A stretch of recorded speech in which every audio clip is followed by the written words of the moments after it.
안녕하세요. 책안틀입니다. 이번 영상에서는 박완서 작가님의 세상에서 제일 무거운 틀니를 들려드리겠습니다. 세상에서 제일 무거운 틀니, 박완서. 나한테 업히지 않겠어요? 그 옆편네는 정말 나에게 등까지 들이댄다. 나를 얕잡고 있었다. 내가 업히면 아마 진창이 대개 장하속까지 넘쳐들걸요. 이런 대화를 나와 그 옆편네는 형편없는 진창길 한가운데서 주고받았다. 정말 형편없는 이것이야말로 엉망진창이었다. 나는 이 진창길에 긴 치마에 고무신 차림으로 들어서고 만 것이다. 이미 버선이나 신골을 돌보기는 단념하고 있었지만 이곳 진창은 그저 진창과는 달라 그 저변에 집요한 흡입력을 갖고 있었다. 그것이 문제였다.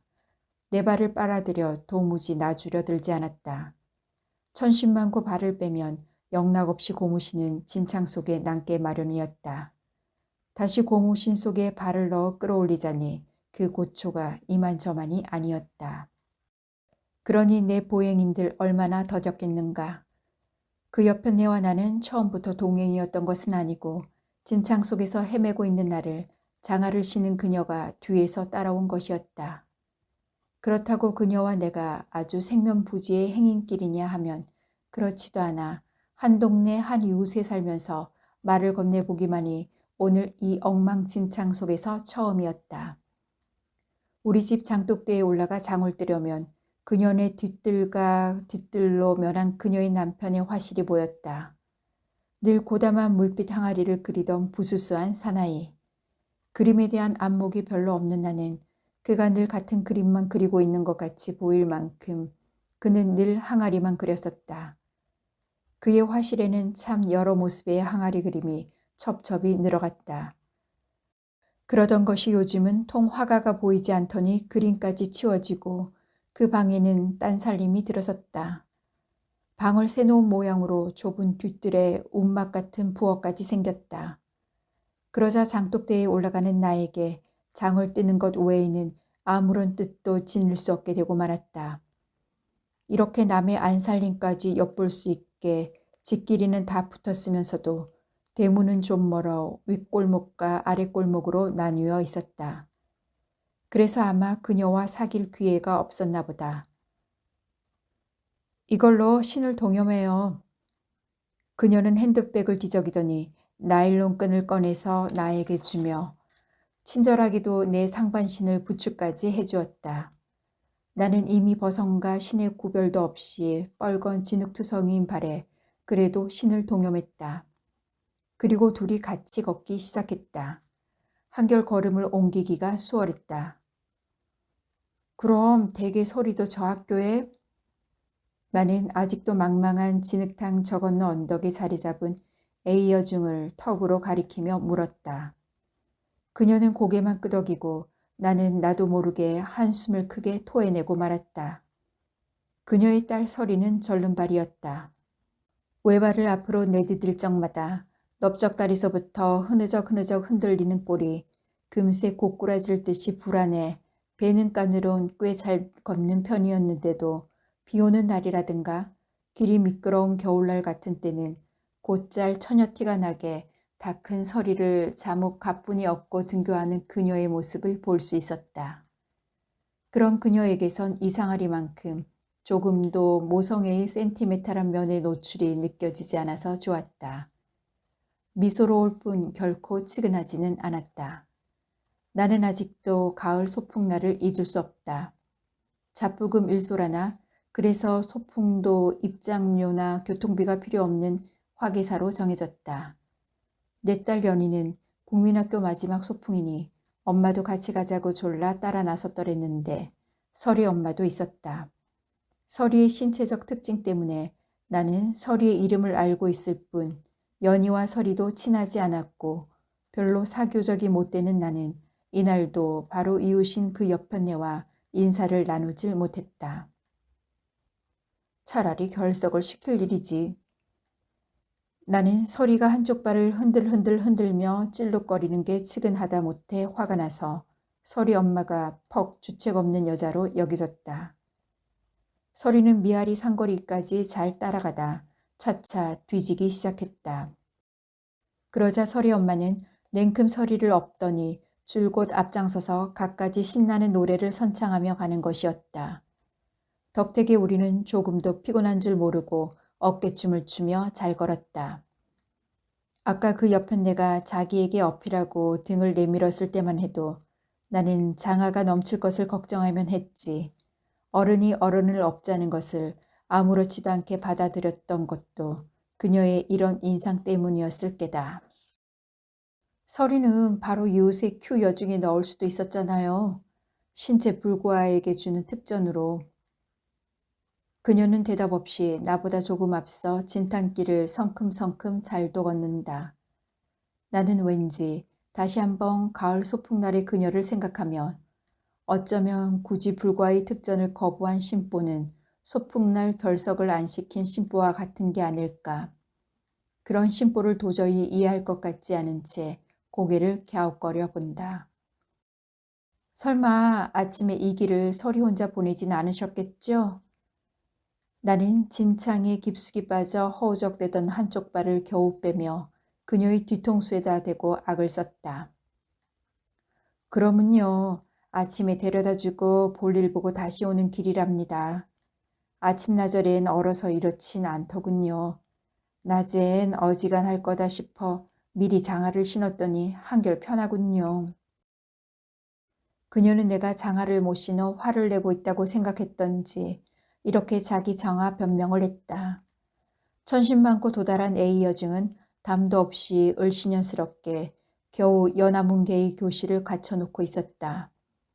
그러나 게시판에 붙어있는 3년 후의 A 여중 투시도와 6년 후의 A 여중 고교의 조감도는 유수한 대학 캠퍼스가 무색하리만큼 호화찬란했다. 나는 이런 그림을 보며 문득 조감도를 굳이 오감도로 고집한 슬픈 시인 이상을 생각했다. 그로부터 2달 후 A 여중에서 자모회가 있었다. 전체 자모회가 아니라 몇몇 선택된 자들의 은밀한 모임인데 어쩐 일인지 나도 초대되었다. 그 무서운 진창을 이제야 포장 중이라나 아무튼 자갈이라도 깔려서 한결 걷기가 수월했다. 교사는 여전히 초라한 채 투시도와 조감도만 없다면 영락없이 촌의 간이학교였다. 다만 둘레의 자연만이 놀라운 변모를 보여주고 있었다. A 여중 둘레에는 옛날부터 진상배로 유명한 배고장이라 온통 배밭인데 마침 배꽃이 만개해 있었다. 도시에서만 자란 나는 이렇게 무리져 만개한 배꽃을 보기는 처음이었다. 창백하리만큼 흰 꽃의 꽃수를 스스럼 없이 드러내고 갓 활짝 열린 순간 미풍도 낙하가 애석해 잠깐 쉬고 있는 듯 주위는 화창하고도 고즈넉했다. 풍념한 도화의 말로가 육감적인 복숭아이듯 이화의 결실이 청아한 배인 것 아주 당연했다. 진흙탕에서 만난 지 2달 만에 서리 엄마와 나는 이런 황홀경에서 다시 만났다. 자모에서의 귀로 우리는 배나무 그늘에서 쉬며 이런 아름다운 고장의 A 여중에 우리 딸들이 배정된 건 얼마나 다행이냐고 행복해했다. 참 얼마나 다행이냐고 우리는 잠시 방금 있었던 자모의 불쾌한 안건도 잊은 채 거듭거듭 이 배나무 꼴을 칭송했다. 그러고도 모자라 사후였던가 봄처녀였던가 아무튼 오랜만에 노래까지 뽑았다. 그래도 서리 엄마가 먼저 자모의 불쾌한 안건을 생각해내기 시작했다. 뭐라고? 기가 막혀 기부를 10,000원씩이나. 아니지 참 10,000원 이상이랬던가? 아이 기맥혀. 그녀가 벼랑간 무릎을 탁 치며 서둘자 나도 정신이 들고 덩달아 기가 막혔다. 뭐 교문도 만들고 담도 쌓고 운동장에 흙도 사다 부어야 아이들이 놀 수 있을 게 아니냐고? 그것도 안 해놓고 매급해 불이 나게 학교 간판 먼저 붙여놓고 지금 와서 그것도 말이라고 해? 철면피.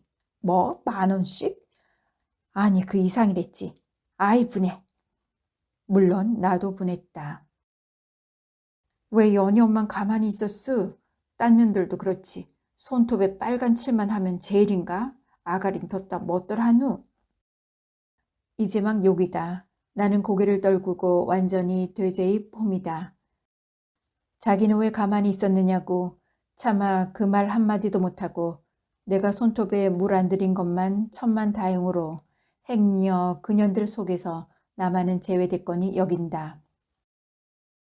이 사장인가 뭔가 그 맹랑한 녀석이 뭐랬더라? 학교를 설립해 운영하기란 참 의외의 고충과 애로가 많습니다. 아니, 담 쌓고 교문다는 게 의외의 고충이면 피아노나 농구 틀쯤은 뭐가 될꼬? 도대체 누가 이 진흙 구덩이에 학교를 설립하랬나? 그러고 보니 연희 엄마, 우리가 이 학교를 지원한 게 아니잖아. 어디 이름이나 듣던데요? 컴퓨터가 배정을 했으니까 왔지. 그래, 제 아무리 컴퓨터가 바다 건너온 양도깨비로서니 있지도 않은 학교에 배정을 했을 거야 만무하뉴? 안 그래? 학교가 있으니까 했겠지. 제놈들이 학고방같이 꾸며놓은 학교 간판을 달았으니까 했지. 결국 일은 제놈들이 저질러 놓고 아무 죄도 없는 우리한테 돈을 뜯어 일속 차릴 궁리부터 해? 장돌뱅이만도 못한 얌체들. 설이 엄마의 입은 자꾸 거칠어진다. 나는 물론 의의가 없다. 그런데 나는 아직도 배꼽이 좋았다. 돈만 있으면야 기부 좀 해도. 나는 겨우 이렇게 대꾸했다. 돈. 나는 그녀가 날 몹시 나무랄 줄 알았는데 의외에도 나의 돈만 있으면 쉽게 동조해 주었다. 우리는 배나무 밑에서 돈만 있으면을 한없이 주고받았다. 비로소 생기와 탄력이 넘치는 화제를 찾은 것이다. 처음엔 돈만 있으면 어떻게 멋있게 품위 있게 살 것이냐로 마치 무슨 상품 광고처럼 멋과 품위를 부르짖다가 자꾸자꾸 벼락부자처럼 타락해가면서 돈의 씀씀이가 소각을 극해갔다. 우리가 부자가 아니란 걸 깨달은 건 역시 설이 엄마 쪽이 먼저였다. 나는 암만 해도 좀 더디다. 그녀는 한숨을 푹 쉬더니 입을 다물어 버렸고 나도 덩달아 침묵할 수밖에 없었다. 입 언저리부터 서서히 피곤이 전신으로 퍼졌다. 심신이 허탈했다. 돈이 있다가 없다는 건 암만 해도 억울하고 참담했다. 한참 만에 설이 엄마의 마디 굵은 두둑한 손이 내 손을 꼭 쥐더니 연희 엄마, 난 돈이 있으면 정말로 하고 싶은 건 딱 한 가지라우. 우리 설이 미국 같은 데 데려다가 수술 한번 받아봤으면. 그녀의 가슴에 맺힌 한 같은 게 내 가슴에도 뭉클 와닿았다. 순간 그녀와 나는 여느 이웃끼리나 여느 자목끼리보다는 좀 더 가까워졌다고 느낀다. 그리고 나도 뭔가 입에 발린 수다가 아닌 속말을 하고 싶어진다. 그러자 내가 정말로 하고 싶은 건 이혼이라고 여지껏 한 번도 해본 적이 없는 생각이 문득 떠올라 하마터면 그것을 입 밖에 낼 뻔했다. 가까스로 그 말을 안 하고 견딜 수는 있었지만 불쑥 내 의식의 표면으로 부상한 이 놀라운 생각은 실로 오래전부터 아마 그 일이 있은 후 줄창 내 심층에 뱀처럼 도사리고 있었거니 싶어 나는 몸서리를 쳤다. 그러나 한번 떠오른 생각을 다시 그 심층으로 잠재의식 속으로 밀어넣을 수는 없었다. 나는 그날 이후 자주자주 이혼을 생각했다. 이혼함으로써 남편을 그 일로부터 자유롭게 해주자. 그리고 나도 남편이 나를 보는 그 시선, 성한 사람이 문둥이를 보는 것 같은 징오와 연민의 시선으로부터 자유로워지자. 상상만으로 날듯한 상쾌감이 왔지만 이혼으로 남편의 아내 노릇, 두 아이 어머니 노릇으로부터도 자유로워진다고 생각하면 심한 무서움증을 느꼈다. 그것 말고 내 쓸모는 무엇일까? 나는 아주 수습할 수 없이 암담해지면서 설이 엄마를 생각했다. 그녀에게 의논을 하면 마치 진창에서 나일론 끈을 줄 때처럼 신속하고 적절한 도움을 줄 것 같았다. 그럴 때마다 나는 다급하게 장독대에 올라가 담 너머로 그녀를 불러놓고는 기껏 아이들 월말고사 얘기라든가 딸기잼이니 마늘장아찌 담그는 얘기를 하다 마는 게 고작이었다. 실상 나는 두려웠다. 이혼 이야기를 하자면 꼭 그 일을 털어놔야 했고 그 일을 안다면 그녀 또한 내 남편처럼 성한 사람이 문둥이 보듯이 나를 보면 어쩌나 싶어서였다. 노여움이 기승을 떠는 늦여름의 오후, 설이 엄마는 우리 집에 마시를 왔다. 처음 있는 일이었다. 나는 당황했다.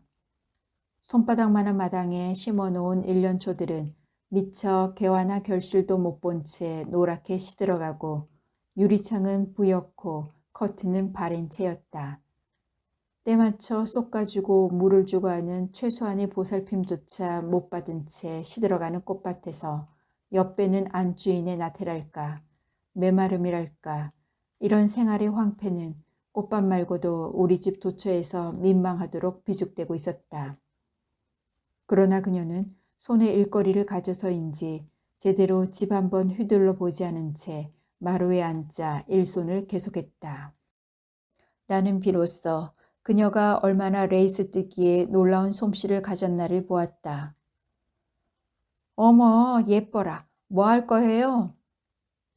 깃이에요. 카디건이나 심플한 원피스에 달아서 뭐 좀 부릴 수 있는 깃. 깃? 그건 너무도 섬세하고 우아했다. 저런 깃을 목둘레에 단다면 마치 갓 피어난 마거리트 꽃송이 사이로 고개를 내민 기분일 게다. 그래요? 어쩜? 이제 설이 엄마도 모양 좀 내려나 봐. 모양은 상일이라우. 그녀는 묵뚝뚝하게 말하고 일손만 놀렸다. 나는 그녀가 나보다 조금쯤 더 가난하다고 짐작한다. 그리고 전서부터 궁금한 것, 새놓은 화실에 대해서도 좀 알 것 같다. 저 실례지만 설이 아빠 뭐 하시는지. 외국에 그림 공부하러. 그럼 파리? 나는 공연히 설렌다. 아니요, 미국. 나는 실망했다. 미국에서 물빛 항아리를 그리는 부수수한 무명 화가를 나는 왠지 상상할 수 없었다. 오늘이 무슨 날인 줄 알아? 일손을 쉬지 않은 채 불쑥 묻더니 내 대답도 안 기다리고 칠석이래. 또 한동안 잠자코 일손만 놀리더니 연희는 올여름에 피성가 바캉스인가 보내봤수? 아직. 젠장, 그래도 아직이래네. 여름 다 보내놓고. 나는 멋쩍게 픽 웃고 말았다. 연희 엄만 돈이 아까워서 너무너무 아까워서 뼈가 저려본 적 있수? 그녀는 처음으로 일손을 놓고 나를 빤히 보며 물었다. 화장기 없는 얼굴에 넓게 펴진 기미가 유난히 눈에 띈다. 문득 그녀가 살기를 얼마나 두려워하고 있나를 알 것 같으면서 동병상련 같은 아픔을 느낀다. 그녀는 내 대답도 기다리지 않고 독백처럼 띄엄띄엄 이야기를 시작했다. 그녀는 레이스 뜨기를 열심히 해서 10,000원 가까운 돈을 모았다.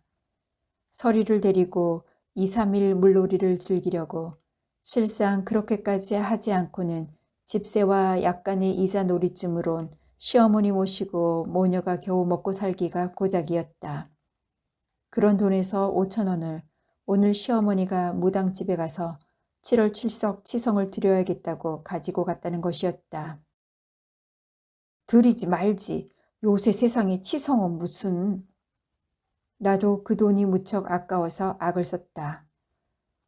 연희 엄만 우리 시어머니를 잘 몰라서 그래. 그분은 결코 남에 의해 설복당하거나 감동당하거나 하다못해 패배라도 당할 뿐이 아니야. 벽창호가 뭔지 연희 엄만 아마 상상도 못할걸. 어쩌면 소리 없이 원만하신 줄 알고 있는데. 소리가 없을 수밖에. 대화가 없으니까. 이제 나는 그분이 흙을 백이라고 우겨도 네 하게끔 길들여진걸. 그러자니 또 신경의 소모가 이만저만이 아니지만 섣부른 대화로 바윗돌과 맞붙은 맨주먹처럼 피 맺히고 아파하기보다는 낫거든.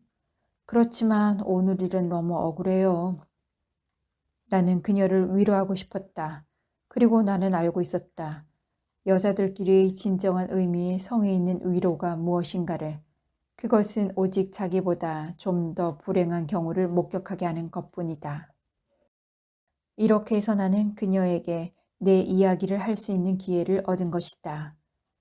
아무것도 숨기지 않고 답답하고 서러웠던 일을 이야기한다는 것은 맥이 쑥 빠지는 듯 허전하면서도 시원했다. 우리 식구는 남편과 연희, 민식이 남매, 그리고 친정어머니를 모시고 있었다. 6.25 때 단 하나의 오빠가 의용군으로 나가자 나는 그만 외딸이 되고 말았기 때문이다. 그러나 내 어머니는 딸에게 얹혀 사는 노인네답지 않게 늘 당당했다. 아마 그런 당당함은 그분의 성품에서도 연유하겠지만 우리가 지금 살고 있는 대지 30평에 건평 18평의 블록집이 어머니의 소유이기 때문일지도 모르겠다. 한편 남편은 남편대로 불손할 정도로 오만함으로써 처가살이의 열등감을 처리하고 있었다. 이런 까다로운 사이를 맞무려서 하루하루를 별탈 없이 꾸려가기란 퍽 고달팠지만 그럭저럭 견딜만 했다. 남편은 때로는 더할 나위 없이 다정했다. 특히 남자와 여자가 서럽도록 유순하고 부드러워지는 침실에서의 격정이 지난 후에 고즈넉한 한때 남편은 내 귓전에 은밀히 속삭였다. 여러 가지로 당신한테 미안해 죽겠어. 나라고 맨날 말단 공무원 노릇만 하겠수? 쥐구멍에도 볕들 날이 있다고 형편이 조금만 피면 우리 제일 먼저 집을 장만합시다. 우리들의 집. 장모님이야 워낙 여장부니까 혼자도 넉넉히 사실 수 있을 테고 당신이 원한다면 우리들의 집에 모셔도 좋지. 우리들이 집에 모시면 나도 떳떳하고 노인네도 기가 좀 꺾이겠지. 안 그래? 그날 밤 나는 행복했다. 그리고 정말 쥐구멍에도 볕이 들려나 남편이 근무하는 XX청의 청장으로 남편의 대학 시절의 은사가 부임해 오더니 이번 인사이동의 국장과장 자리에도 남편의 대학 선배가 많이 들어서게 되자 갑자기 남편의 승진 전망도 밝아졌다. 만년계장을 면할 차례가 코앞에 다가온 듯 했다. 그러나 바로 코앞에 매달린 행운인데도 좀처럼 입속으로 굴러들어오지는 않은 채 뭔가 곧 행운이 올 듯 올 듯한 예감은 활기찬 것이었으나 초조하고 불안하기도 했다. 남편은 때로는 지나치게 명랑했다가는 다시 손댈 수 없이 침울해지는 등 감정의 균형을 점점 잃어갔다. 나는 그런 그를 보기가 더욱 괴로웠다. 어쩌면 그때 나는 벌써 불길의 냄새를 맡고 있었는지도 모를 일이다. 여자란 불길을 예감하는 육감이 따로 있는 법이다. 처음엔 그저 일이 뜻대로 안 되는 데서 오는 막연하고 어둑한 예감이었으나 어느 날 문득 누가 나를 미행하고 있다는 느낌에서부터 차츰 예감은 구체화돼 갔다. 시장 바구니를 든 말단 공무원에 찌든 여편네가 미행을 당했다면 누구나 신경 과민이라고 웃을 소리기에 입 밖에 내지는 않았지만 나는 그것을 믿어 의심치 않았다. 의구는 의구를 낳았다. 허구한 날 골목어기 구멍가게에서 오징어로 소주를 마시던 남자가 휴일날 창경원에서 아이들과 목마를 타는 나의 바로 뒤 목마를 타고 태연히 출렁이고 있는 걸 어찌 예사로 보아 넘길 수 있겠는가. 엉뚱한 사람의 이름을 대면서 집을 찾는 척 안채를 기웃대던 신사와 며칠 후 불고기판을 사라고 끈덕지게 치근대던 외모 사원과 너무도 닮은 걸 어떻게 그냥 지나쳐 버릴 수 있겠는가. 내 이런 병적인 수집은 날로 늘어나 이제 불길은 결코 터무니없는 예감만으로 그칠 수 없는 곧 당면하게 될 실제로 구성돼 가고 있었다. 어느 날 우리 식구는 차례차례로 모 정보기관에 연행돼 갔다. 드디어 올 것이 온 것이다. 내 육감이 맞아 떨어진 것이다. 그곳에는 나의 과거와 현재 또 38년 동안 살아오면서 맺은 온갖 인연, 자연의 말초적인 부분까지가 유리상자의 표본처럼 질서 있게 정리돼 있었다. 하느님 맙소사, 하느님 맙소사. 나는 하느님을 믿지 않았지만 이런 소리밖에 할 소리가 없었다. 나는 그때 비로소 나를 중심으로 한 내 주변의 세밀한 조감도를 본 것이다.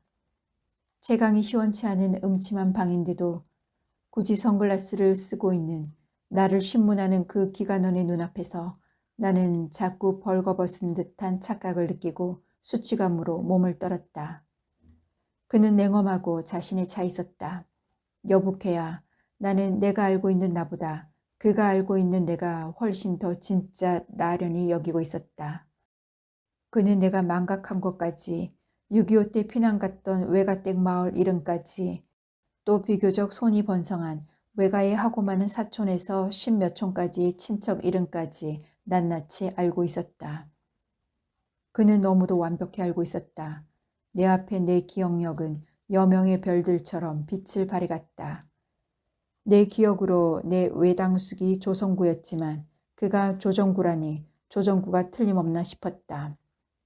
그가 설사 내 딸 연희가 현이라고 했다면 아마 내 딸은 현이었음에 틀림없을 것이다. 나는 그 앞에 그렇게 무력했고 그는 그렇게 전능했다. 그는 내가 완전히 허탈 상태에 빠진 것을 확인한 후 비로소 엄숙히 선언했다. 6.25 때 의용군으로 나간 오빠가 이북에서 밀봉 교육을 받고 곧 난파되리라는 것이었다. 먼저 난파됐다가 체포된 간첩에 의해 확인된 정확한 정보란다. 오빠는 오면 반드시 집에 들를 테고 그러면 어떻게 하겠느냐고 그는 물었다. 어떡하긴요. 그야 당연히 신고를 하거나 자수를 시켜야죠. 나는 아주 믿고 서툴게 아양을 떨었다. 잘 생각하셨습니다. 아주머니만 믿겠습니다. 그리고 그는 협조해줘서 고맙다고 덧붙였다. 나도 고맙다고 서너 번 고개를 조아리고 또 한 번 아양을 떨었다. 그리고 놓여놨다. 남편과 어머니가 같은 꼴을 당한 건 말할 것도 없고 충청도 진천에서 거의 한 마을을 이루고 살고 있는 외가와 그 밖에 오빠가 알만한 대소가가 다 한 번씩 그런 일을 당한 것을 후에 알게 되었다. 그로부터 대문 소리에 가슴이 내려앉는 날이 시작되었다. 말이 자수지. 그놈이 벌써 40인데 그곳에 계집 자식이 없을 리 없을 테니 이 애미 말을 들을까? 계집 자식 생각이 앞설 테지. 차라리 넘어오다. 어머니는 말끝을 흐리고 눈물을 닦는다. 그러나 나는 다음 말을 알고 있다.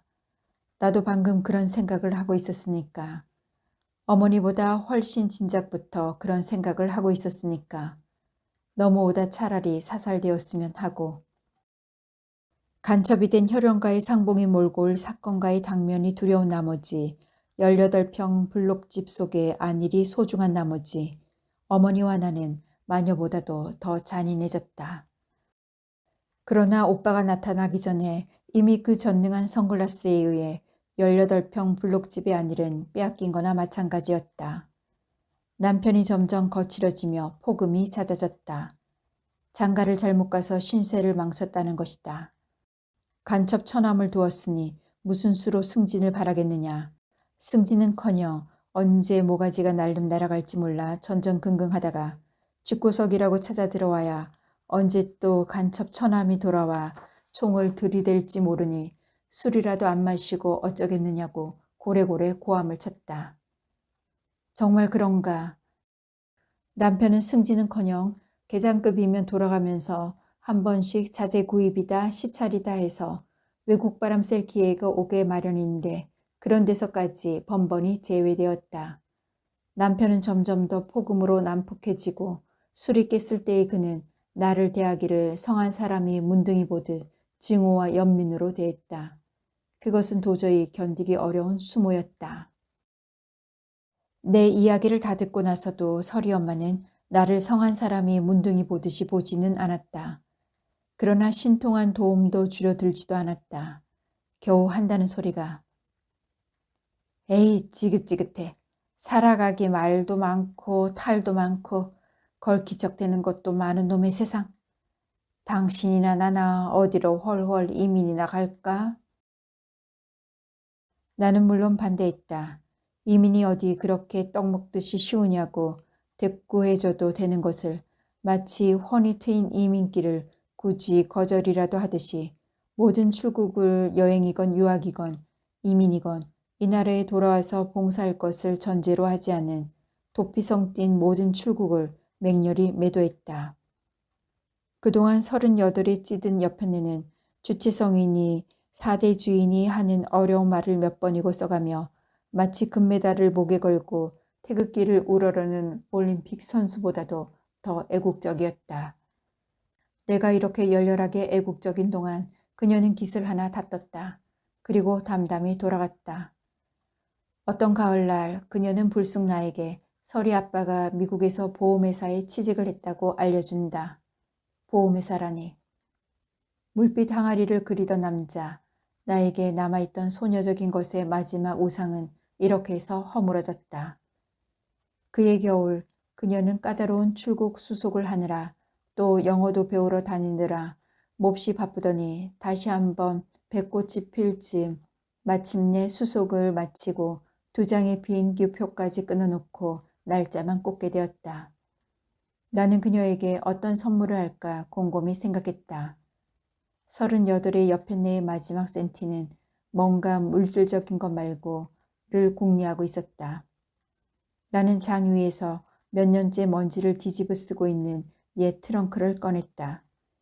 그 속에는 나의 처녀 때로부터 결혼 초기에 걸친 시기, 내 모든 감수성이 아름다운 것을 향해 활짝 열렸을 임시의 컬렉션이 들어있었다. 나는 특히 미전의 팜플렛을 많이 모았더랬어서 거의 100여 장이 남아있었다. 드디어 나는 그 중에서 10여 년 전에 발족했다가 그 후 후지부지되고만 신상이란 젊은 반추상아가들의 제1회 그룹전의 팜플렛을 찾아냈다. 설이 아빠도 신상의 동인이었다. 팜플렛으로 된 목록에서 설이 아빠의 사진과 양력, 물빛 항아리도 소개되고 있었다. 나는 그것을 그녀에게 석별의 표시로 주기로 했다. 그녀는 내가 기대했던 것보다 훨씬 더 좋아했다. 고마워요, 고마워요. 그 이의 야망의 시절이 여기 있군요. 그러나 이미 그의 야망은 미국이란 고장에서 보험회사 사원으로 퇴색하고 만 것이다. 두 여편네는 같이 한숨을 쉬었다. 드디어 내일이 떠날 날인데 초저녁부터 비가 지적지적 내리고 있었다. 연희 엄마 내일 나를 배웅해줘요. 공항까지. 그리고 우리 시어머니를 좀 돌봐줘요. 그녀는 거의 애원하고 있었다. 나는 여지껏 공항이란 데를 가본 적이 없었다. 친지 중 외국에 간 사람이 없는 것은 아니었으나 미리 집으로 찾아가 인사를 치렀을 뿐 과히 친하지도 않은데 외국만 간다면 어중이 떠중이 공항까지 나가 법석을 떠는 것이야말로 사대주의 중에도 가장 촌티나고 치사한 간접적 사대주의라는 게 내 지론이었다. 그러나 나는 설이 엄마의 청만은 거절할 수가 없었다. 언제 비가 내렸더냐 싶으리만큼 깨끗이 갠 날이었다. 마침 5월 김포가도의 실록이 눈부셨다. 어젯밤의 비로 말끔히 목욕을 끝낸 실록은 마치 이 나라를 영 떠나려는 한 여편네의 망막에 스스로의 가장 아름다운 순간을 새겨주려고 별렸던 것처럼 놀랍도록 싱싱했다. 택시 앞자리엔 설이 할머니가 앉고 뒷자리엔 설이 엄마, 나 이렇게 셋이 나란히 앉았다. 벼랑간 그녀가 나를 부둥켜 안더니 세차게 흐느꼈다. 어쩜 아름다워요. 다시는 못 보겠죠. 나는 무슨 그런 소리를 하느냐고 점잖게 나무랐다. 돌아와야 한다고 설이 수술도 받고 설이 아빠도 어떡하든 다시 그림 공부를 계속해 대성에서 돌아와야 한다고 격려했다. 그녀는 곧 울음을 그치고 그렇고 말고 그렇고 말고 하며 알맞게 맞장구를 쳐주기까지 했다. 비행기는 거의 3시간이나 연발했다. 연발이 3시간은 떠나는 사람, 보내는 사람의 석별의 정을 완전히 김 빠지게 하기에 충분한 시간이었다. 설이 엄마는 숙녀처럼 성장한 설이를 벼랑간 덥석 업더니 뒤도 돌아보지 않고 트랩을 올라 기체 속으로 사라졌다. 비로소 나는 피곤을 느꼈다. 피곤은 한꺼번에 왔다. 나는 서리 엄마를 돌보기는커녕 노인네에게 매달릴 만큼 피곤했다. 그러고 보니 어제 저녁도 오늘 아침도 식사다운 식사를 못한 것이다. 게다가 틀니까지 쑤시기 시작했다. 나는 38에 벌써 아랫니의 어금니가 전부 틀니였다. 그 틀니를 해놓은 지가 3년은 되었고 몸에 닿는 것 중에 좀 지나칠 정도의 결벽성을 가진 나는 실상 내 경제 사정으론 분수에 넘칠 만큼 고가로 한 것으로 인류 치과에서 해놓은 것이어서 처음부터 크게 불편한 줄 몰랐으나 어찌된 영문인지 가끔 마음이 울적하다든가 몸이 불편할 때에는 이 틀니가 쑤셨다. 아니 정확히 말해서 틀니가 얹힌 턱뼈가 쑤신달까. 의사는 뭐 인체의 거부 반응이라든가 하는 어려운 말로 내 동통을 진찰하고 휴일이 지나면 자연히 나을 거라 했지만 3년이 지나도록 거부 반응은 불쑥불쑥 나를 괴롭혔다. 그 동통과 중압감은 경우에 따라 경중의 차이가 있는데 오늘은 아주 심한 편이었다. 틀니가 천근의 무게로 턱뼈를 눌러 꼭 턱이 떨어지고 말 것 같았다. 나는 손으로 턱을 받쳐도 보고 슬슬 주물러도 보고 더위 먹은 짐승처럼 턱을 쭉 늘어뜨려 입을 해벌리고 침을 질질 흘려도 보았으나 턱뼈가 부서질 듯한 동통은 조금도 덜어지지 않았다. 몸의 온갖 신경이 턱뼈를 중심으로 방사선으로 전신에 퍼진 듯 중압간의 수반한 동통은 턱뼈에서 목구멍으로 귀 속으로 골로 퍼져 내 두상은 완전히 틀니 횡포가 지배했다. 누가 이런 고통을 감히 짐작이나 할 수 있으랴. 이 고통에서 벗어나는 길은 오직 틀니를 빼는 길밖에 없겠는데 나는 틀니를 빼고 있는 내 모습에 늘 몸서리를 쳐왔으므로 차중에서나 길에서 사람들의 시선을 의식하며 차마 그 짓은 할 수 없었다. 어찌어찌해서 가까스로 내 집 문 앞까지 왔을 즈음 나는 거의 발광 직전이었다. 방에 들어서자마자 입을 크게 벌리고 침을 질질 흘려가며 틀니를 뽑아냈다. 양쪽 2개씩 도합 4개의 어금니가 심어진 반달 모양의 섬세한 백금틀은 내 손바닥에서 거의 무게를 지니지 않은 채 차게 빛났다. 마침내 무서운 동통과 중압감으로부터 자유로워진 내 몸은 가볍다 못해 공중으로 둥실 뜨는 듯했다. 이럴 수가, 이렇게 가벼울 수가. 우와 이등선이란 이런 기분을 두고 이름인가. 나는 내 편안감을 충분히 만끽하기 위해 몸을 장판 위에 눕혔다. 그 옆편의 서리 엄마는 지금쯤 어디를 날고 있을까. 제 아무리 공중에 떠있기로서니 말도 많고 탈도 많은 온갖 사는 어려움부터 벗어났기로서니 지금의 나만큼이야 가볍고 편할 소냐. 나는 코웃음을 친다. 지금의 내 팔자는 그렇게 편타. 그런데 아까부터 누가 대문을 조심스럽게 두들기고 있지 않은가. 어머니가 누구냐고 몇 번 묻는 것 같다. 그래도 대답 없이 똑똑 두들기기만 한다. 어머니의 신소리가 들린다. 나는 벼랑간 가슴이 두방망이질을 한다. 대문 소리가 나고 아주 낮은 대화가 들린다. 분명 상대는 남자다. 그것도 40대의 남자. 남의 이목을 꺼리듯 대화는 여전히 수근수근 났다. 드디어 올 것이 오고만 것이다. 이제 끝장이다. 파멸이다. 오, 이렇게 파멸이 쉬올 줄이야. 숨죽은 대화는 아직도 계속된다. 어머니는 자수공고에 실패한 눈치다. 이렇게 오래 끄는 걸 보니. 가엾은 어머니.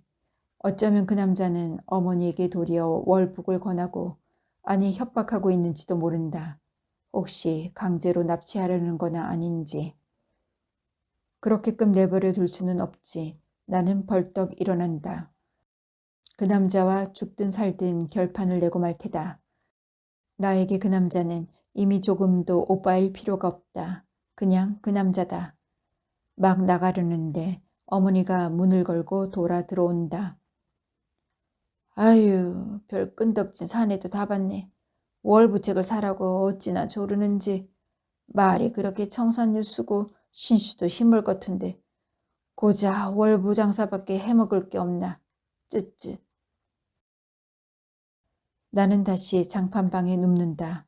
한숨을 휴 내쉰다. 그런데 이미 좀 전의 편안감은 없다.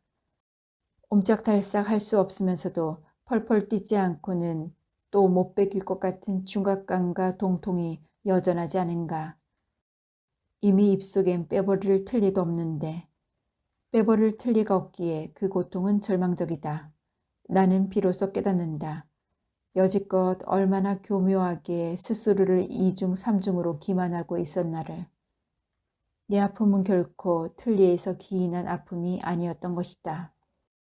나는 서리 엄마가 부러워서 이 나라와 이 나라의 풍토가 주는 온갖 제약으로부터 자유로워진 그녀가 부러워서 그녀의 선망과 질투로 그렇게도 몹시 아팠던 것이다. 나는 그런 아픔이 부끄러운 나머지 틀리의 아픔으로 삼으려 들었고 나를 내리누르는 온갖 한국적인 제약의 중압감, 마침내 이 나라를 뜨는 서리 엄마와 견주어 한층 못 견디게 느껴지는 중압감조차 틀리의 중압감으로 착각하려 들었던 것이다. 비로소 나는 내 아픔을 정직하게 받아들였다. 그러나 나는 결코 내 아픔을 정직하게 신음하지는 않을 것이다.